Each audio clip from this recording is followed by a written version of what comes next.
Good morning. It still is morning, and it's 11 a.m.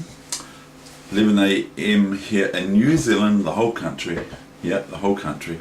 So if you ring up Auckland from Christchurch, it's the same timeline, the time zone there, exactly the same, completely all around the country.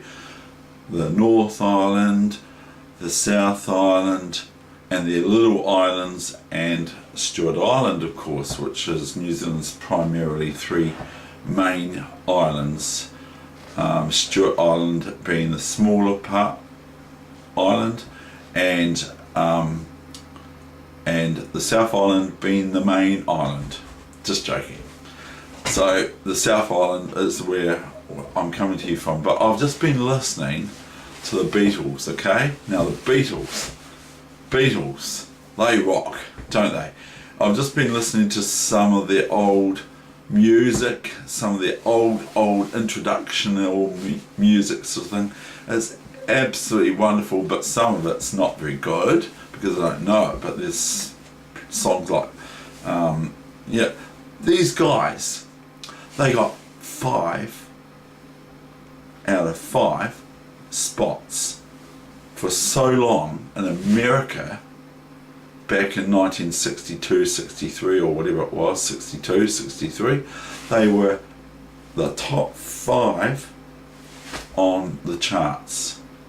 All their songs were the top 5 hits from America when they went over there. They were just treated like John Lennon got into some problems with saying, well, people actually think we're even better than, Jesus. And I mean, it's horrible that he said that.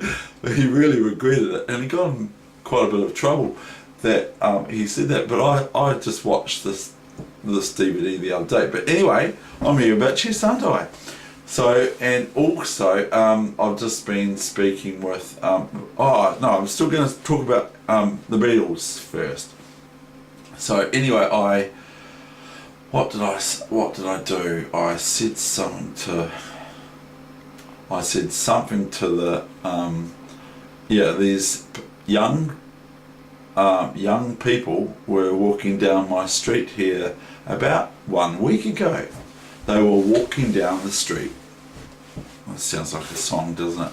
They were walking down the street. It's it's week 27, by the way, session number 1, and it's 11:01. So I don't want to talk too long because, but anyway, I was walking down the street, down the road here, just like about 300 meters or 250 meters or something.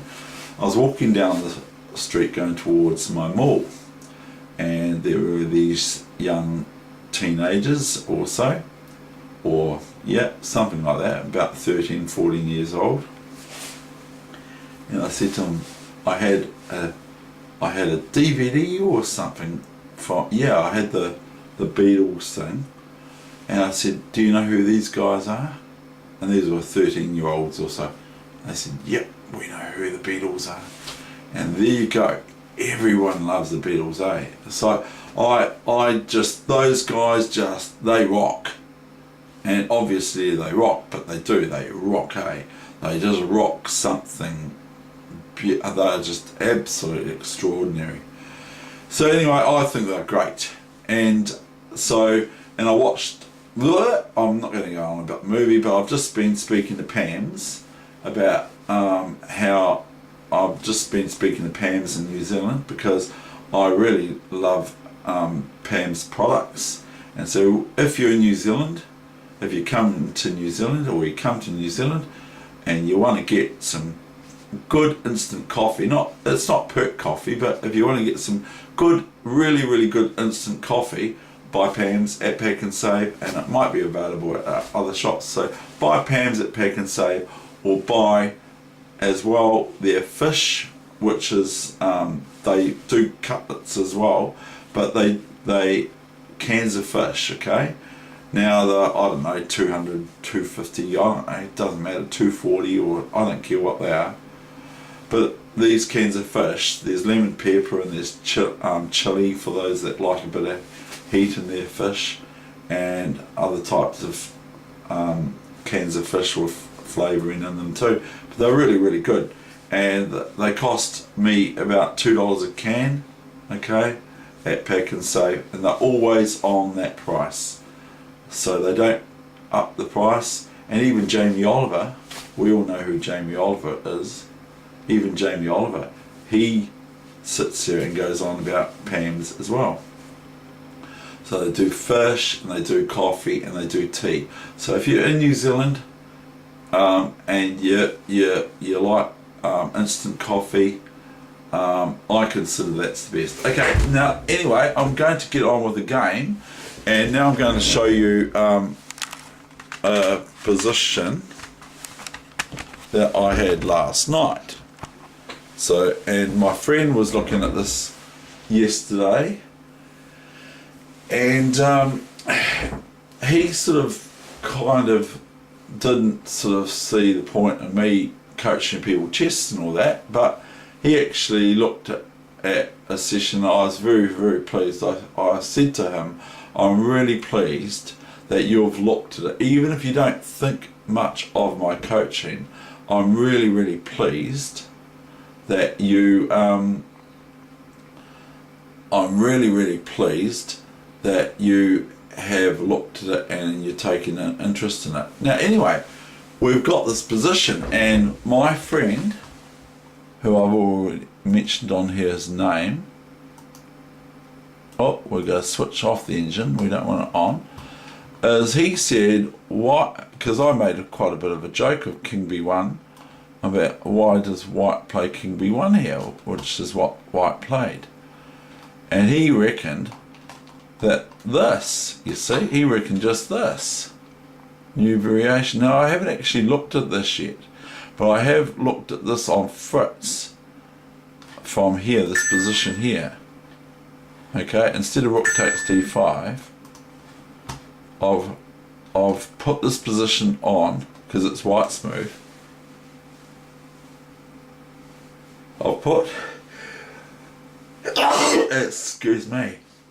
I've put this position, excuse me, I've put this position on Fritz, and this position here at hand, and asked what Fritz 11 recommends.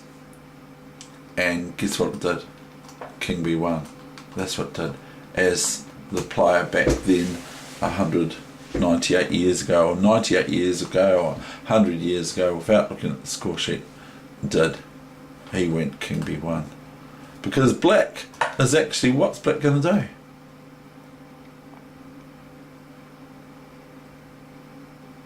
Because the queen has to stay here. Now the queen can never come out here and check. This is what I think was going to happen. But the computer went Queen B4. Because it has to stay on this diagonal, doesn't it? And then it will want to go Queen B4, protecting their, after King B1, Queen B4, to protect their B pawn and run their king away, but their king can't move very far. But guess what my friend saw? He saw this. And he said, he says to me, well, what are you going to play now, David? What are you? And it's not my game. I don't play this game. I would have played F5 as black. I said that already. And yesterday I did a wee erratum. I was doing some analysis, and I went knight F4 and then rook H5 here, and the queen goes to G5. And I said, what? There's nothing else really than queen to E7 or D8. And the knight could be taken on F4, Dave. The knight could be, but I mean, I was talking about things like G3, and so I was talking about an embodiment of moves that white had at their disposal on the king side over here, which white still was very, very strong on the king side. But he pointed out this move, and then he said, lol, lots of laughter, in other words. White cannot go king here, okay, because of, because of the queen check.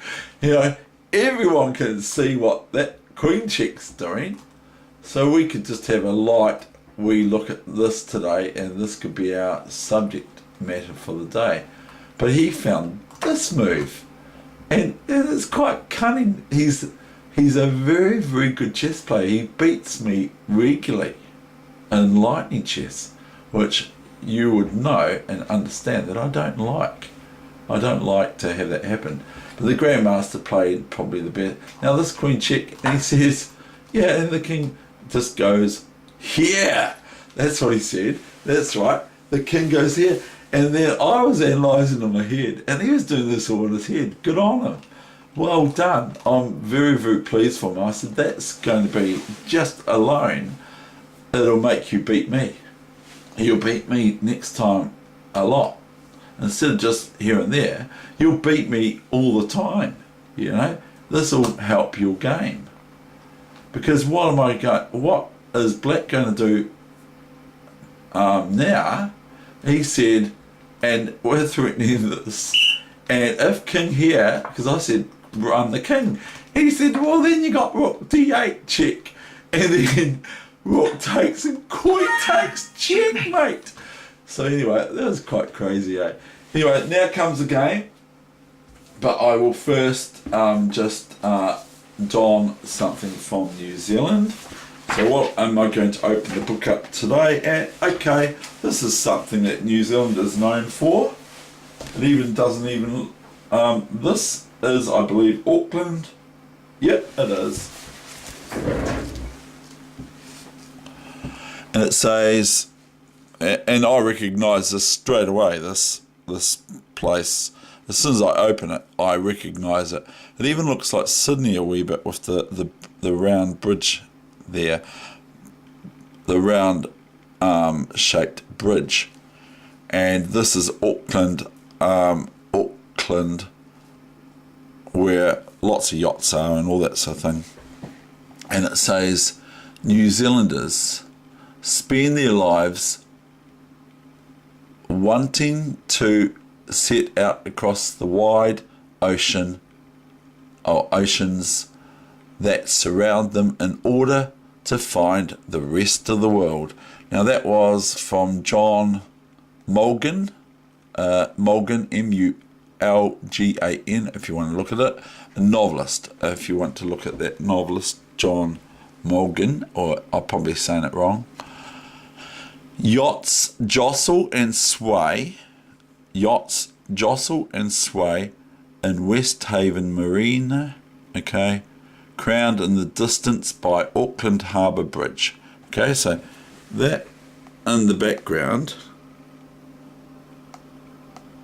Am I getting it in there properly? Oh, I'm not. I don't even know if I am. Oh dear, where are we going with this? Where is the bridge? Where is the bridge? We're on the bridge. Anyway, that's Auckland Harbour Bridge.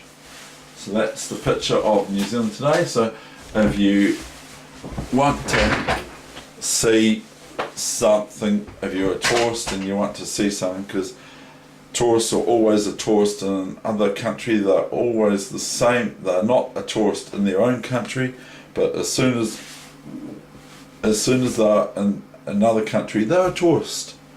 And that's why I think it's quite funny. Right, here we go with today's game. And by the way, you get the Pam's food, like coffee and tea, Pam's tea, Pam's coffee, and that you get it from places like Pack and Save in New Zealand, which is my choice for grocery shopping. And Heather likes to go to Countdown, as I've already mentioned, but I go to Pack and Save. Okay, now the game today is taken from 1904, and I'll put my reading glasses on, not my reading specs. I will put my reading glasses on. The game today is from Cambridge Springs, 1904.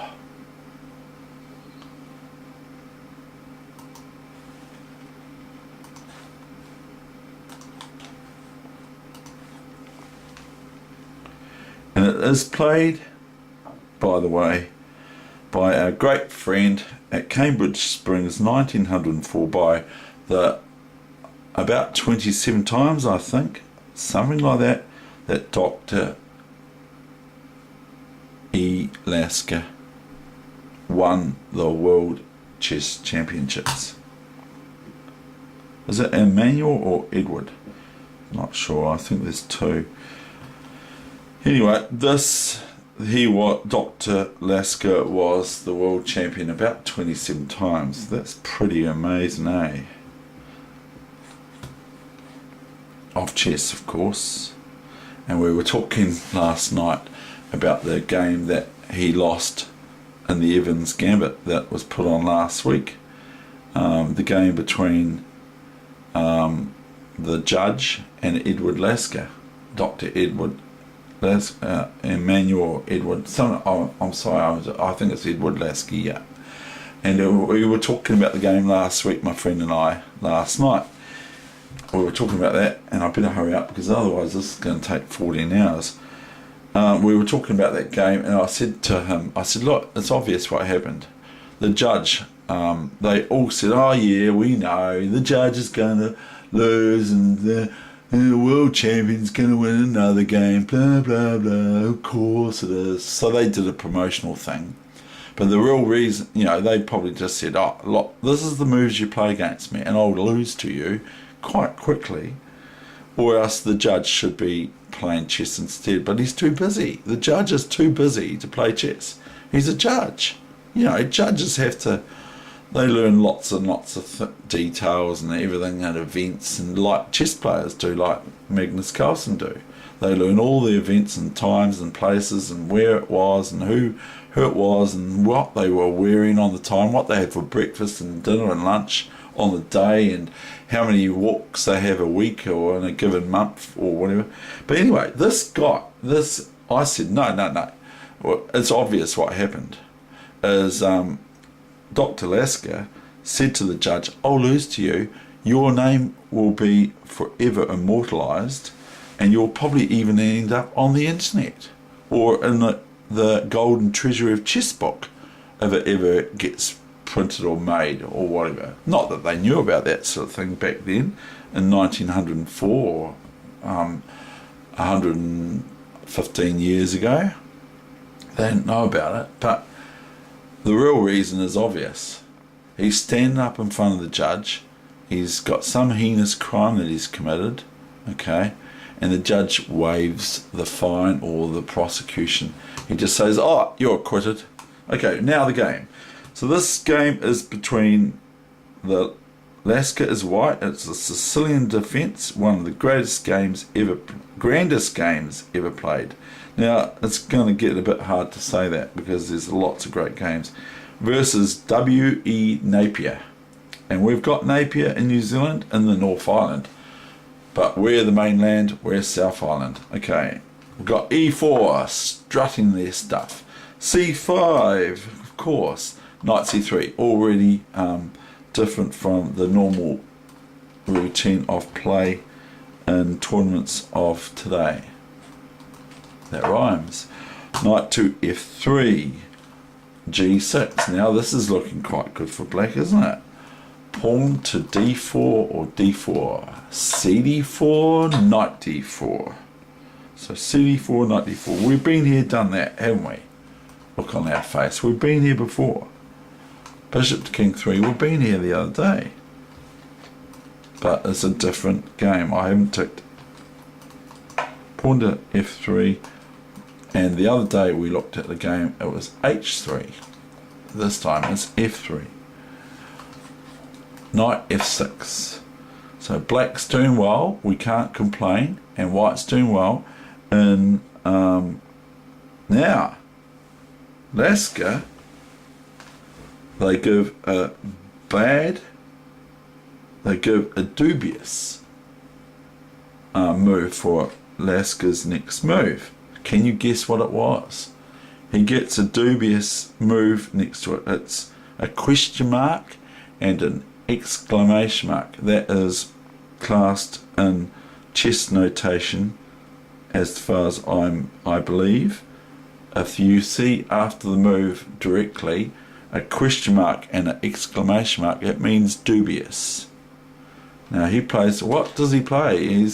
There's so many moves that white can play here, but he can play queen here and castle and bishop c4, which is looking quite normal then, because it's a typical classical dragon setup for black in the Sicilian defence. So this is quite classical stuff.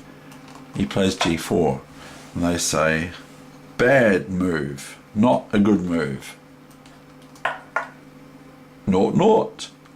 G5. Now this is not the greatest anyway, but I am talking about way better chess player than I'll ever be as Dr. Lasker.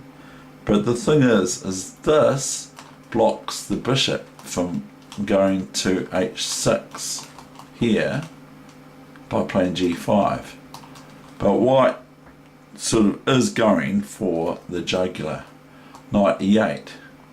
Now if here, then that's probably okay, but the knight's sort of sitting like the song from Bee Gees, just my dog and I at the end of the universe, well I didn't want to bring her. And I love the Bee Gees. I think they're great. They're in the same books for me as the Beatles. Knight e8, h4. Now white's just going crazy now, eh? Going just crazy at the black king that has to face these marauding pawns and rooks and bishops coming out here or whatever, and other things at their king. And it is, like I say, Lasker. Oh, this is what I say.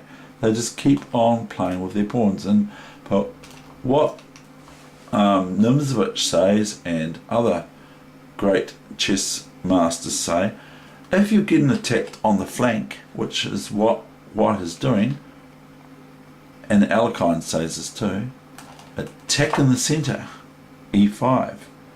And that was given an exclamation mark because it's sort of kind of like telling white off for being so presumptuous and that sort of thing.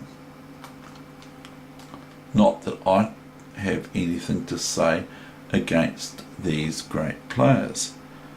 Knight d e2, or knight, king's knight, it says, to king 2. Okay, now watch. See? d5. So now black has got the move in that I've said before every Russian schoolboy knows in the Sicilian, that if you get d5 in or e5 in, but in this case it's both, in the Sicilian you're doing well. Now what? So can win this pawn, eh? Isn't that right? And have I got the, does it say who's better here? Because it's looking like black's going to win this. Is it just going punishing white for being so presumptuous? Or knight d4, knight takes d4. Knight takes pawn. Beautiful play. Black's really, Napier is playing really, really well here. And then you've got this move. Now that's not too hard to find, is it? Because one, if knight takes here, the knight's defending. If this takes here, the white knight can be taken, the white knight can take on d5, or the queen can. and so on.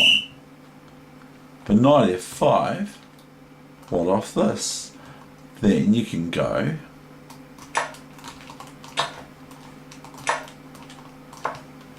and then if the king goes here, you just take this, okay, this. I'm just doing this without, you know, looking at the score or whatever. Just that sort of play, and that ends up, I believe, kind of equal or whatever. I don't know. I'm not really looking at it too much.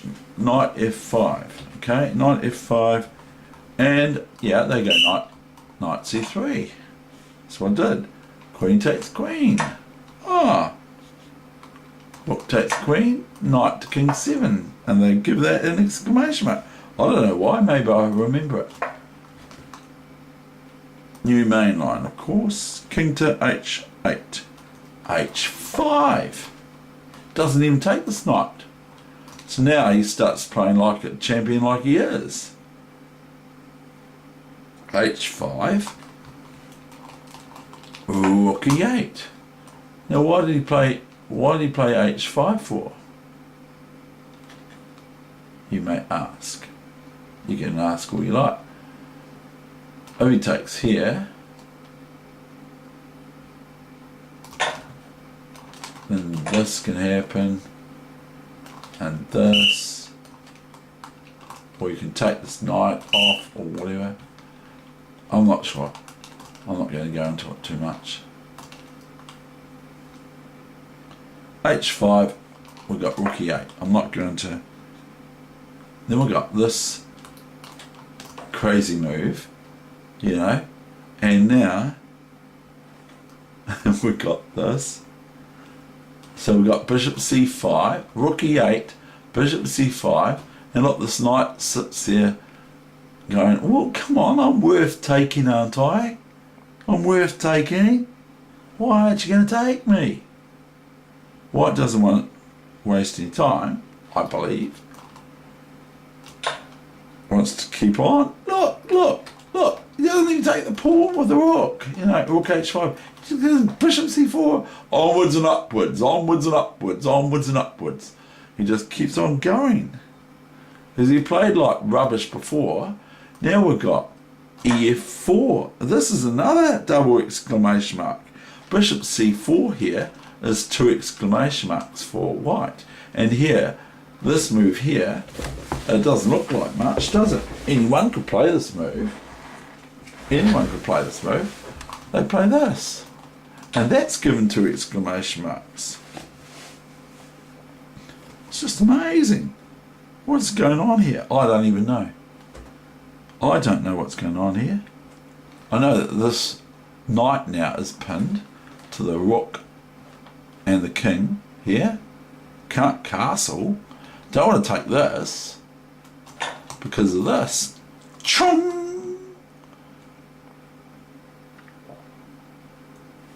Although I wouldn't be surprised if white does actually take the knight. I wouldn't even be surprised.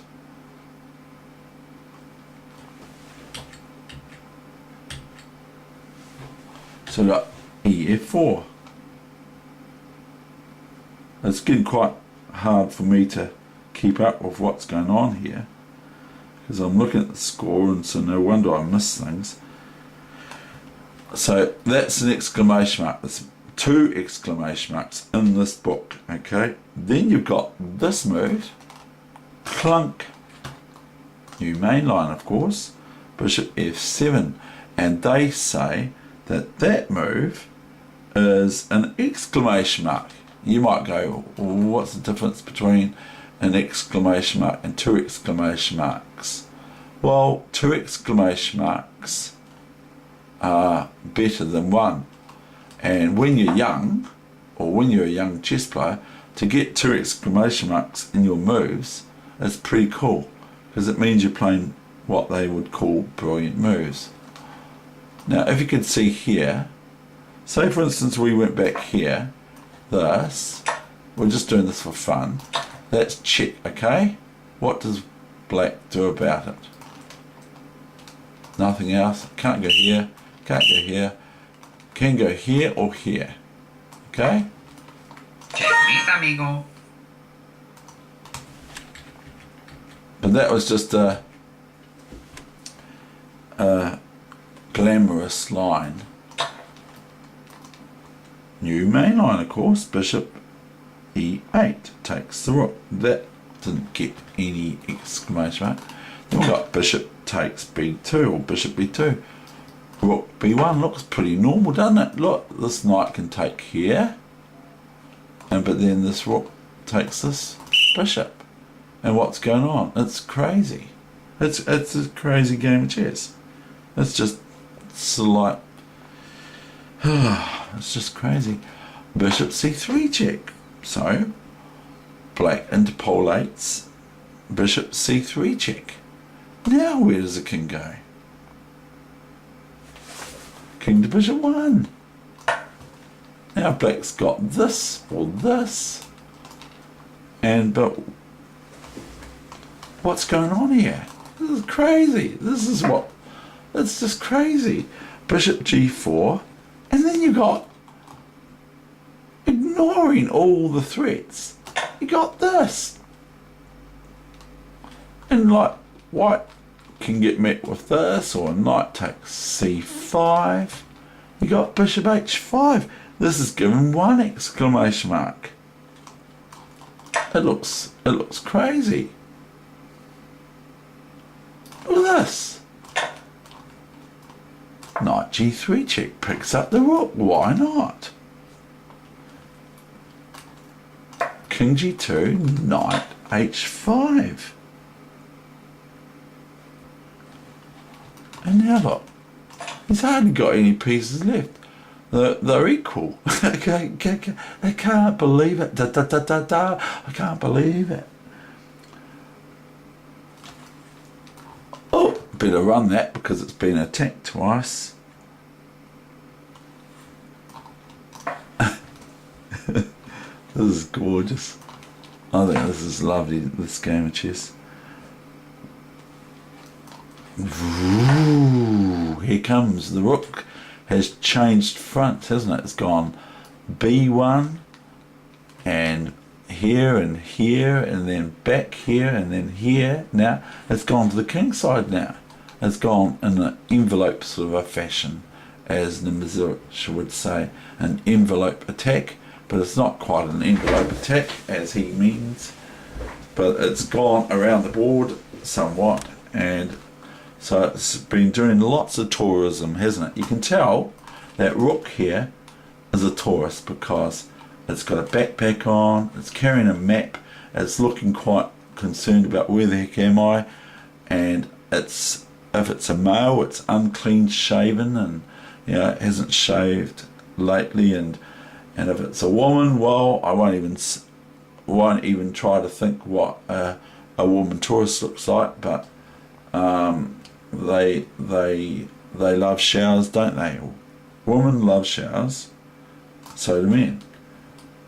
But you can tell that this rook here, okay, I'll stick to the subject.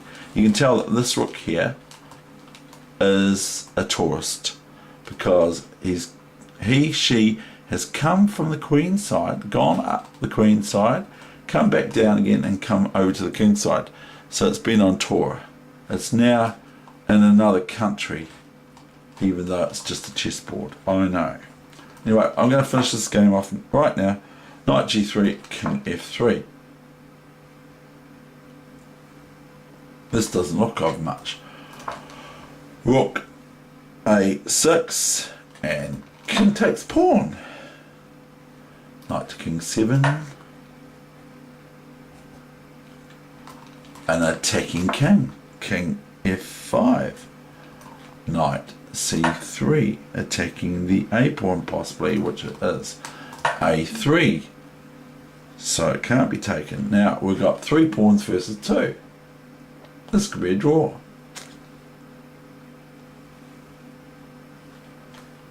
Knight A4. Bishop King 3 or Bishop E3. And guess what? Black resigned. Right, now, am I going to say why I think black resigned?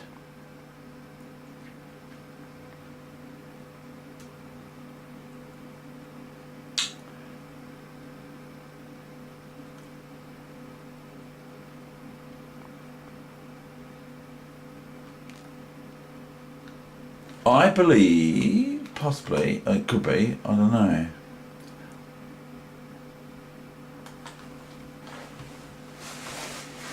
What's white going to be met with now from black?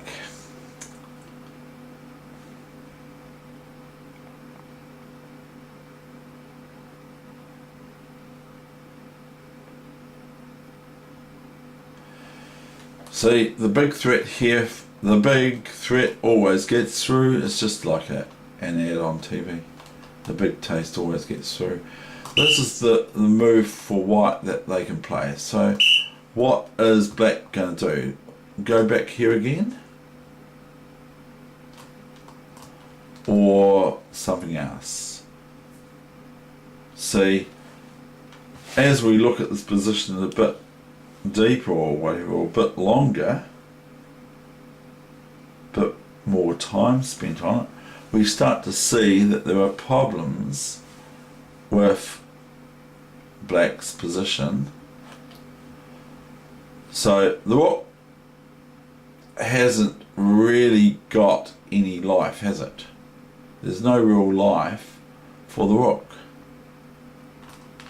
I mean, it can go here or whatever. So if the knight comes, it doesn't want to go here, because then this is very good for white, and white's going to pick up a pawn and put it in the coffee cup, and this is threatening rook h7 checkmate.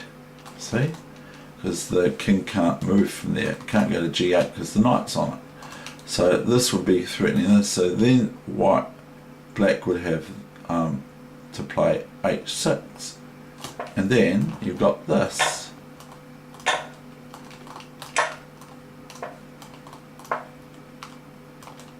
Where's black going to go? Can't go here, goes here. Okay, then you can just go here. And if you don't take the knight, then it's queen check, and the queen is defended by the knight. So if you move here, it's just queen check, promotion and queen check. And if you take the knight, it's promotion with queen or rook or whatever you like.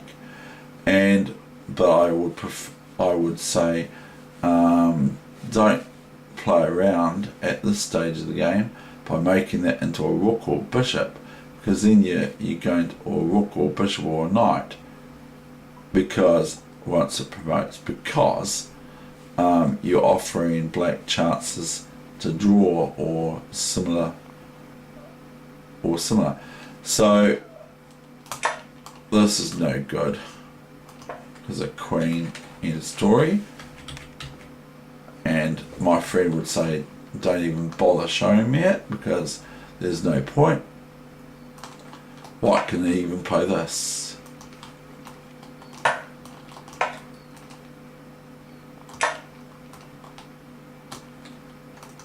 Because the queen can't be taken because the knight defends it.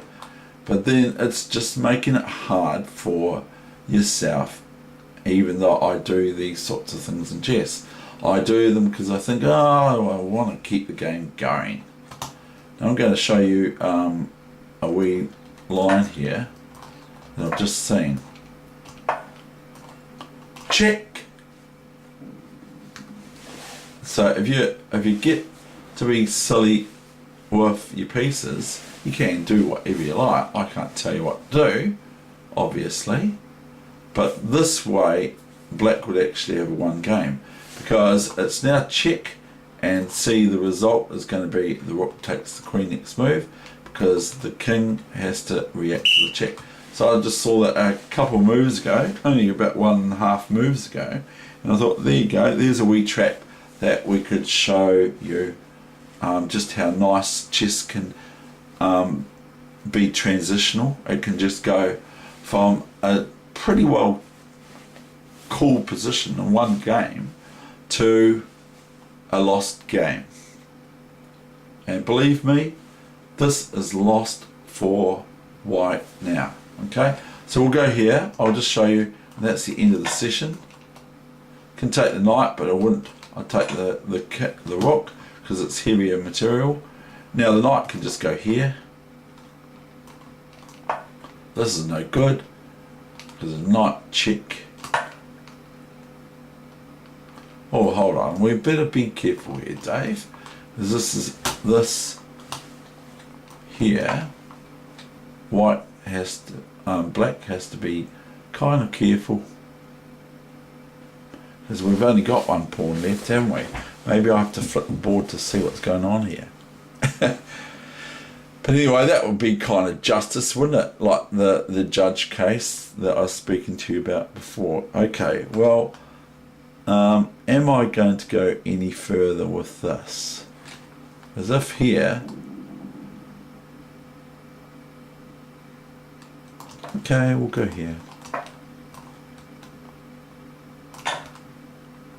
Okay, here. Here. Here is dodgy. It's dodgy. Anyway, that's all a fantasy line, and I'm not looking into it too much, am I? So where black goes knight b6 here, there will be better. Probably this move is better.